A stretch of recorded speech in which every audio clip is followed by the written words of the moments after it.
Last week, the Cabinet approved the promulgation of an ordinance to amend the Special Economic Zone or the SEZ Act 2005, allowing trusts to set up units in SEZs. Now, the government believes this will make room for more investments in SEZs. Will it? Today on The Real Deal, we deep dive into India's thrust on SEZs to ask a very basic question. Will these small or minimal changes make any big impact on India's SEZ, which is largely believed to be a big policy flop?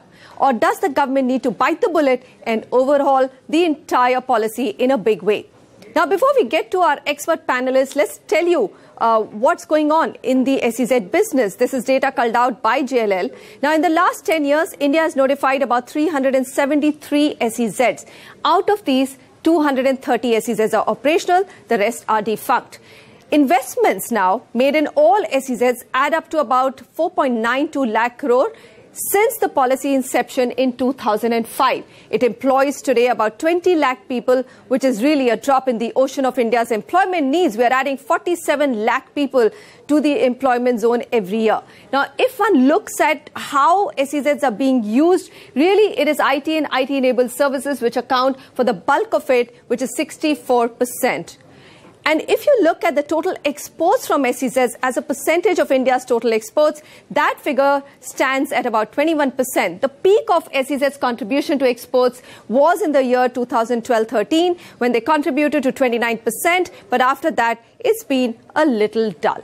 Now, let's take a look at the benefits that SEZ units get. Now, these are companies which set up operations within an SEZ. You get 100% tax exemption on export income for the first 5 years. About 50% export income for next 5 years is also exempted. 50% of the plowed back export profits for the next 5 years also get an exemption. Foreign direct investment equity limits are not applicable to companies operating from SEZs. Duty-free imports, domestic procurement of goods, development operations and maintenance of SEZ units, and of course there's exemption from GST. So lots of fiscal benefits, yet the story hasn't been that great. Now, there is a set of tax benefits that SEZ developers also get. They get an income tax exemption for a block of 10 years. Some concerns that the industry is already talking about: SEZ units are going to lose their tax benefits. There's a sunset clause, tax exemption for SEZ units, which is set to expire from 1st April 2020, and the fact that special economic zones are already subjected to a minimum alternate tax of 18.5% and dividend distribution tax does not also go down very well with the units operating there.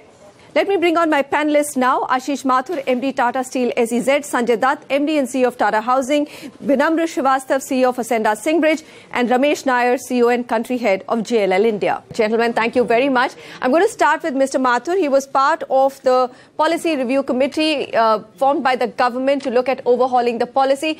Mr. Mathur, I mean, we're talking about small marginal changes, or maybe it's not small, allowing trusts to invest in SEZs. On the other side, the government's also set up a committee saying, we need an overhaul. How would you view the latest ordinance then? Marisha, I think in the preamble what you have said is absolutely right. And I would absolutely agree with you that the small changes at this point of a time which are being rolled out are not good enough. What you need for services industry is very different from manufacturing industry. And therefore, it is so critical for us to revisit the entire dynamics of the SEZ. In that bargain, I think it is so critical for us to revisit the very fundamental premise. Because originally, if you look at it, the SEZs were essentially the island of exports. They were focusing on exports, and the thought process at that point of a time was to basically replicate what China had done and create India also as an export hub with low manufacturing costs, etc., etc., etc. However, that did not happen. And somehow over the period of time, the kind of regulations which we started putting in, I would look at the whole picture into two different dynamics, into 2x2 matrix, if I can say, the fiscal incentives and the non-fiscal incentives. So while the services SEZs, as I just said, leveraged the overall policy framework in much better way and grew, of course, as I said, I'm not saying that the things didn't happen. It grew rapidly. But when it comes to manufacturing, I think we have a long way to go. And so in that, I think it's more elaboration, more discussion, and more in-depth analysis of what is not working needs to be done at this stage. All right. So let me ask you then a very basic question. What the policy review has happened and the committee has recommended, like you rightly said, to look at manufacturing and services separately. But as an export or an island of export excellence, do you think we've achieved anything at all on SEZ so far? Or there also we're falling very short of what our expectations were and where we are? I think we are falling very short of what our expectations were. And if you really look at it, the whole idea at that point of a time was to create a manufacturing base which would be low hassles or almost zero hassles, which would promote low cost of production, and for all practical purposes, which would create employment. And at the end of the day, we would come up with the kind of quality work which would be acceptable in international market. Mm-hmm. So if you look at from a manufacturing point of view, the capital investment which goes into setting up a manufacturing unit is significantly more than services industry. And the export market keeps moving from one element to the other element. And I think somewhere along the line, and as we keep discussing with various investors who have already come in the SEZs or who are planning to come in, the whole dynamics of sector-specific SEZ, the not being able to move from one product to the other without going through a lot of hassle in terms of the procedural hassle, as we call it, or for that purpose, the fiscal incentives which were taken for X, and then now we want to go to the Y product. So I think overall we need to look at it in terms of trying to broadband the entire dynamics, trying to inculcate that kind of a culture along the line, which will facilitate and promote the manufacturing. Let me bring in Vinamra here. Vinamra, you have global experience. Yes, IT SEZs have seen some amount of investments coming in. You could call the number large because the base was very small. But if you were to look at deploying foreign capital into India, would you even look at manufacturing or even services in a very big way in the current policy regime, or would you want some changes? I think, Manisha, in the past, as it was rightly mentioned, the service industry, especially IT and ITES, I think benefited far more than manufacturing. Exports grew significantly, even though they started from a smaller base. And as of now, for example, in ITES, almost a quarter of the office stock in the top cities is actually from the SEZs. But I think what it also did was focus and push urbanizations, because the requirements of setting up an SEZ were so large in terms of the land parcel required. If you look at how our top cities grew, it pushed development on periphery of CBDs, because CBD didn't have that kind of spaces.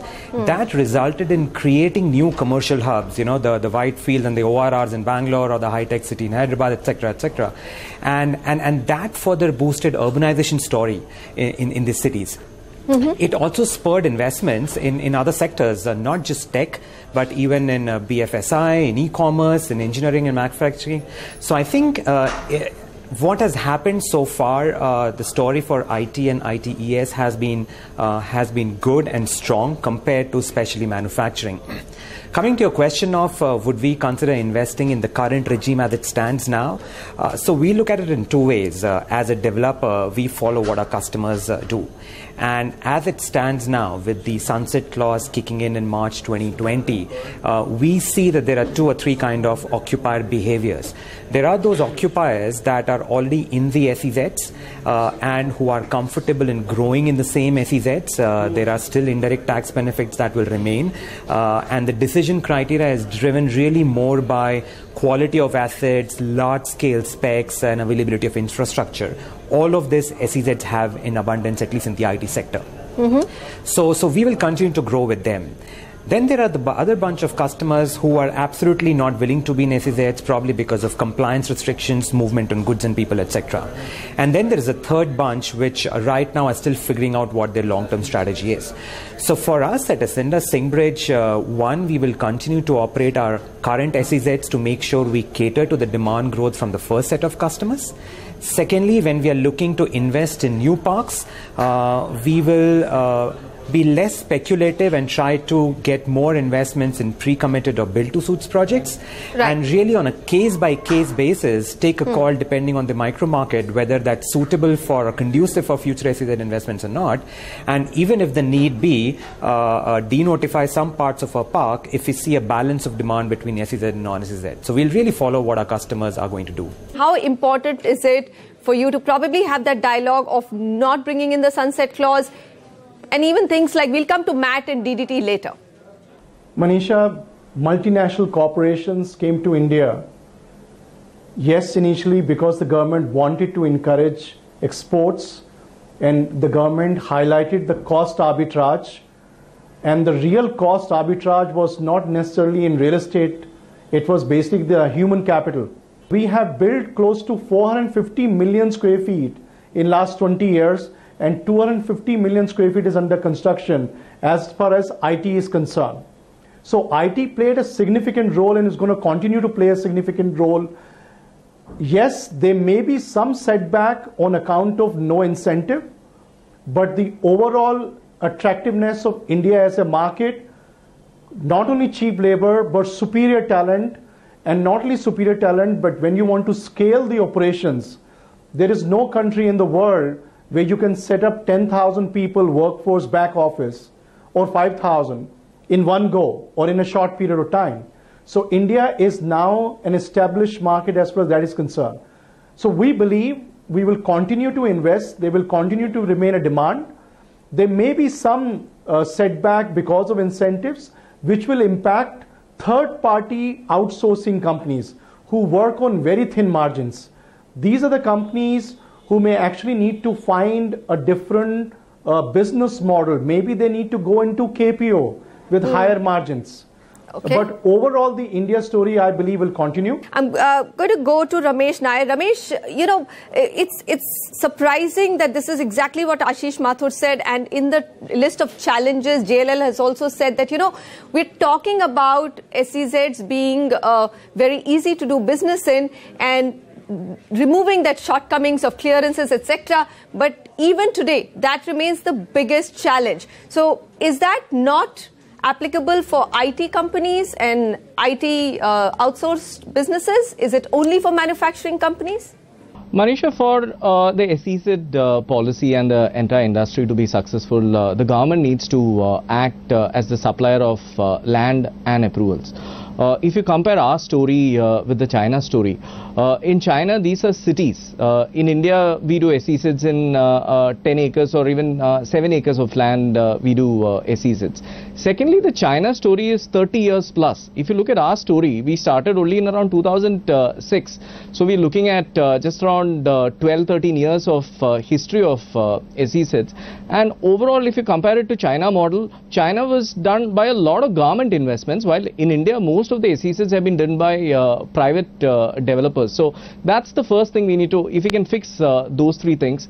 MAT is definitely a dampener. Still there is a school of thought that the sunset clause may be extended. I think the government could do that to encourage more investments coming into the country. What we've actually seen on the number front, Manisha, is out of the 540 million square feet we have in institutional grade office space which we have in India, close to 23% of it, close to around 130 million square feet is SEZ, which is not a bad number. So that's one positive. The second positive is last year the demand for SEZs actually went up. In 2017 the demand was around 6 million square feet of the total 28 million square feet. We saw that actually go towards 11 million square feet number in 2018. So this is obviously the last minute rush from a lot of IT companies. Sanjay mentioned it. There are a lot of IT third-party IT services firms today obviously want to rush towards SEZs. What we are also seeing developers do is, I think Vinamra also summarized it quite well. We are seeing a lot of developers today wanting to give incubation space to attract these IT companies into their SEZs, giving them good deals, sweet deals on soft options, hard options to attract them into the park. So that's something which we are clearly seeing, and also giving attractive deals from a consolidation point of view. And from the occupier side, 2-3 trends we are seeing. It's all dependent on what type of business you are in. If you are a global in-house center at GIC, we have seen most of them preferring to go to a non-SEZ because the benefit of tax they get is not much. But IT services firms, still the first preference is to go towards IT SEZs, especially the large ones who have scale. How do you fix this lopsided state contribution? That's the conversation we'll have right after the break.